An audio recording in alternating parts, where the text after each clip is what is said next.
Kate filed. We were here before. Mr. Mays pled true to failure to report and failure to pay court-assessed fee. Notice how the judge immediately calls out that people only start following the rules once prison is on the table. That's a classic frustration in probation cases. Judges see this pattern all the time. The question is Joshua actually learning or just playing catch-up to avoid consequences? Let's see. Hold on a second. Let me go back. So it looks like, do you want to put on any evidence with regard to counts 2 and 3, the education program and the MRT? Yes, I do, Your Honor. All right. You can call your first witness, Mr. Nichols. I swear to you. Yes. Would you please raise your right hand, ma'am? Do you swear or affirm the testimony you're going to give in this hearing will be the truth, the whole truth, and nothing but the truth? Thank you. Ms. Joseph, how long have you been supervising Mr. Mays? Since April of 2020. And during that time, was he ordered to participate in the GED? Yes. Has he completed that? No, sir. Did he provide you the verification that he was participating? No, sir. Quick legal insight. When the judge asks about counts 2 and 3 education and Mr. Teethed's probation conditions, if you don't meet them, the court can adjudicate your probation, which basically means no more second chances. This is where Joshua's fate starts to tip. Are you aware of the issue he outlined in the letter to the court that he claims he made progress while at ISF, but those credits would be accepted by the program? Do you know what that issue is? I read it in this. Do you know anything else about that? What they take for his credit? Okay. But did he give you the verification that he's been participating in that? Okay. And moving on, was he also ordered to participate in the Moral Reconation Therapy program? Yes. And has he participated in that? What level of participation has he done in the MRT program? He has not even begun to start it. However, while we were waiting to come to court for this, they have since discontinued for a period of time until they hire someone to offer the class. And we will again, but it's just worthwhile to note that while we were waiting, somebody retired, and so they had to hire someone. At what point did they suspend the MRT program? March of this year. Okay. But during the years he's... Oh, here's the red flag. He hasn't even started MRT, or Moral Recognition Therapy. That program is designed to reshape decision-making and ethics. If you skip it, judges see it as refusing to fix the root problem. Audience question. Do you think skipping classes is laziness, or a deeper sign he's not taking this seriously? Been on probation, you're not making Right. progress. Yes. Okay. And so should he be... that program, we believe, will be available in the future. He will. Is there anything else contained in your pre-sentence investigation you want to bring to the court's attention? Okay.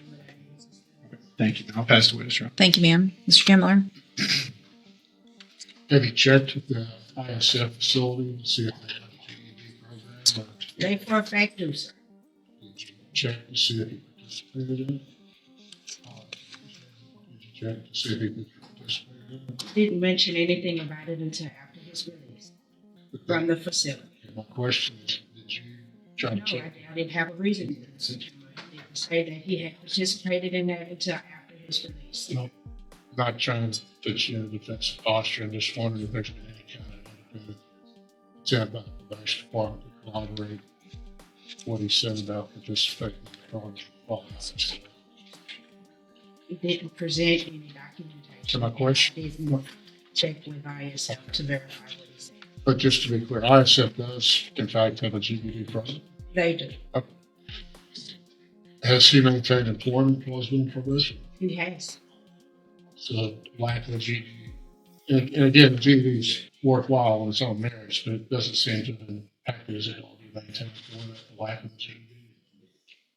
He's been able to maintain employment without it. Yes. So you would say he has worked faithfully to. He has. What is the moral recognition class? Is that how you say it, recognition? Yes, sir. That's how you say it. How many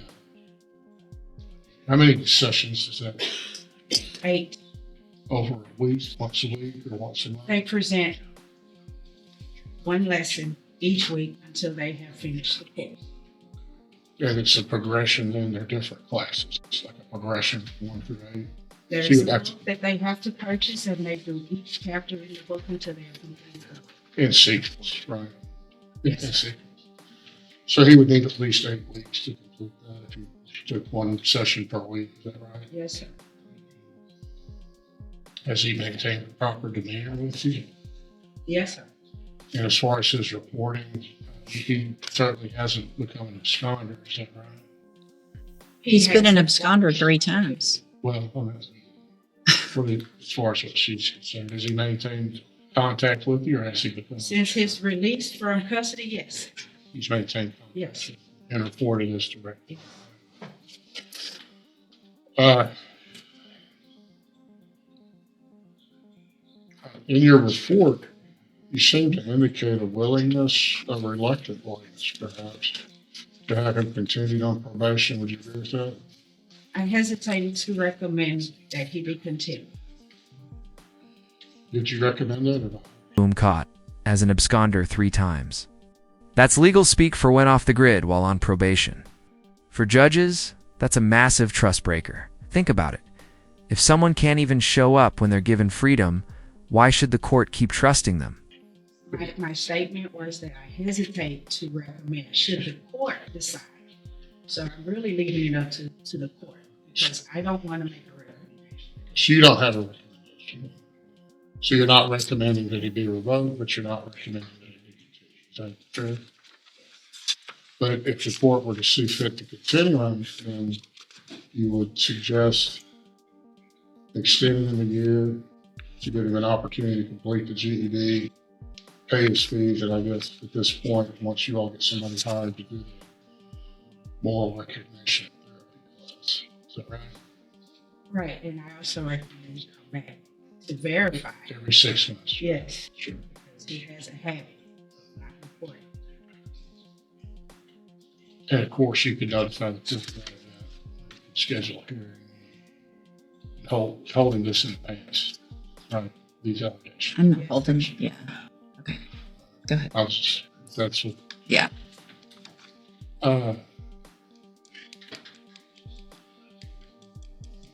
What's the purpose of the moral recognition? What's that directed to achieve with probation?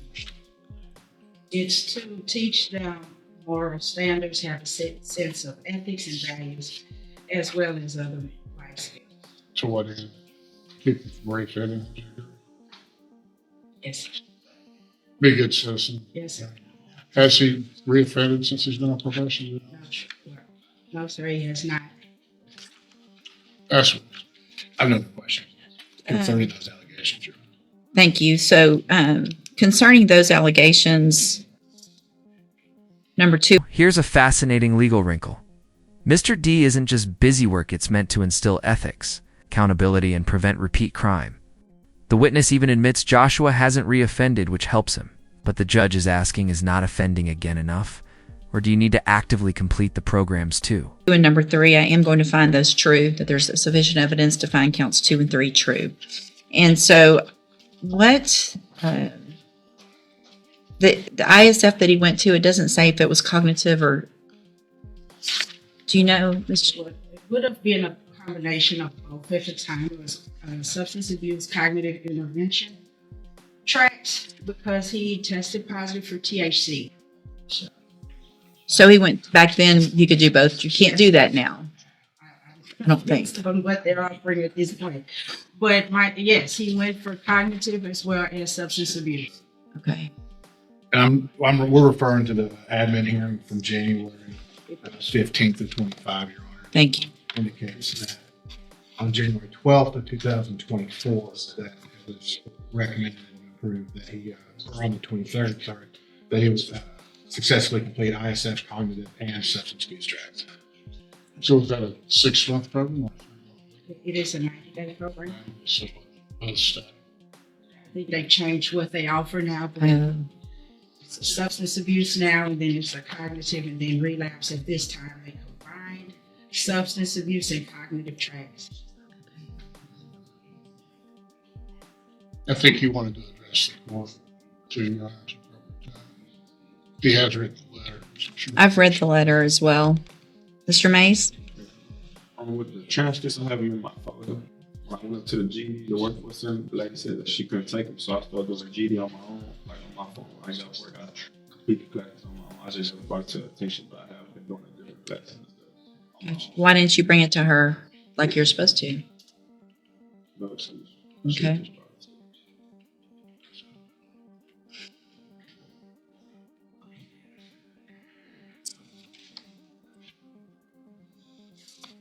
Mr. Nichols? Judge, I know that this is a tough call for the court. These aren't the worst allegations we've ever seen, but he's also in zero tolerance and has been several times sanctioned, both in jail and with the ISF programs. And still, after only 3 years on, not even 4 years on probation, Judge, back yet again. It's really a test of zero tolerance at this point, Judge, because that's what he was ordered, was no problems whatsoever. And missing 3 months of reporting is a pretty big red flag.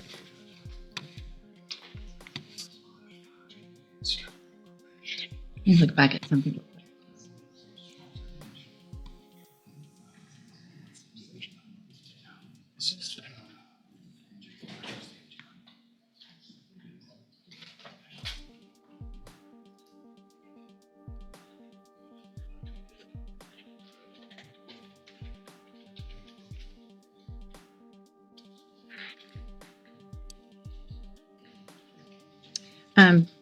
Also, before I...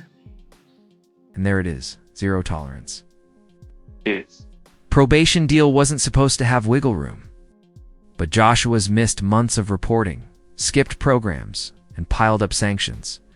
The defense says these aren't the worst allegations, but ask yourself, how many second chances? Are too many? I want to make sure everything is saying that it was burglary of a habitation, but at some point, it looks like, at least on the old PSI, it was attempted burglary of a habitation, a 3rd degree. I want to make sure all the administrative hearings, the motion to revoke, everything says burglary of a habitation. I want to get that cleared up. Your Honor, actually, I think the indictment is attempted. At least I'm looking Is at the it? indictment that's captioned attempted burglary of habitation. Okay, so the burglary of a habitation, do you want to make an oral motion to amend at least this motion that we're talking about today? Yes, Your Honor, I will change burglary of habitation to attempted burglary of a habitation, comma, a 3rd degree felony. All right. So we're talking about a 3rd degree felony. So, Mr. Mays, the problem is that you just like to do what you want to do when you want to do it. Yeah, man. And Good argument. The thing I just wanted to say is it's kind of glass half full, glass half empty thing. If you want to look at somebody that we're trying to return to the community as a productive citizen, which is the goal versus sending another person to the penitentiary, he has maintained employment. And he's had some, I guess, hiccups on probation as far as reporting, but he hasn't reoffended and he's employed. It seems like he is making a positive contribution to society at this stage. I don't really see where the interest, me personally, the interest of the community would be served to send another person to the penitentiary when you are making enough progress. And again, it's marginal, but looking at the totality of the circumstances to keep working with him to hopefully keep him out of prison where he can keep employed. well, here's my thoughts, Mr. Mays. You're not going home today. That's not happening. You're not going to walk out of here today. You're either going to get revoked to go to prison, or you're going to go to the cognitive track of ISF. Because somewhere along the path, you did not pay attention and you haven't learned from whatever treatment you've had before to make better decisions. You've been put on zero tolerance. You've been told don't miss another appointment. You have now 3 different times been given these opportunities and have not taken advantage of them. I don't disagree with Mr. Kimler. You haven't reoffended. You're not testing positive all the time. You're not doing those things, but you don't get to choose when you go to probation, when you don't, and you don't get to all of a sudden be really good at it when you have a court date coming up. Because that's something that is really frustrating to me, is that all of a sudden people start doing what they're supposed to be doing when they know they could go to prison. So my thought, I mean, you think it's ridiculous. You have hardly any criminal history. You got into some trouble as a juvenile. You haven't been in much trouble at all. And you're not taking advantage of keeping this conviction off your record. And that's going to be on you, not on me, if this happens again. Because I have no doubt if I do what I'm thinking about doing and we're back in here again, Mr. Nichols is going to point out to me how many times I've given you an opportunity. Do you understand? There will not be another opportunity. I'm going to find that you entered your pleas of true to counts 1 and 4 freely and voluntarily. Find those counts true. Again, find that there was sufficient evidence to find counts 2 and 3 true and find those true. I'm going to find sufficient evidence to find you guilty and revoke your probation, but I'm not going to do that. I'm going to continue you on probation. I'm going to add an additional 3 years to your probation. So you could have already been done, but instead you have 3 more years. And that's the 1 year for every time that you've been an absconder. So that's what you're going to have to do at this point. I'm going to order that you enter and successfully complete the cognitive track of the ISF program. You need to take advantage of that program, learn to follow the rules,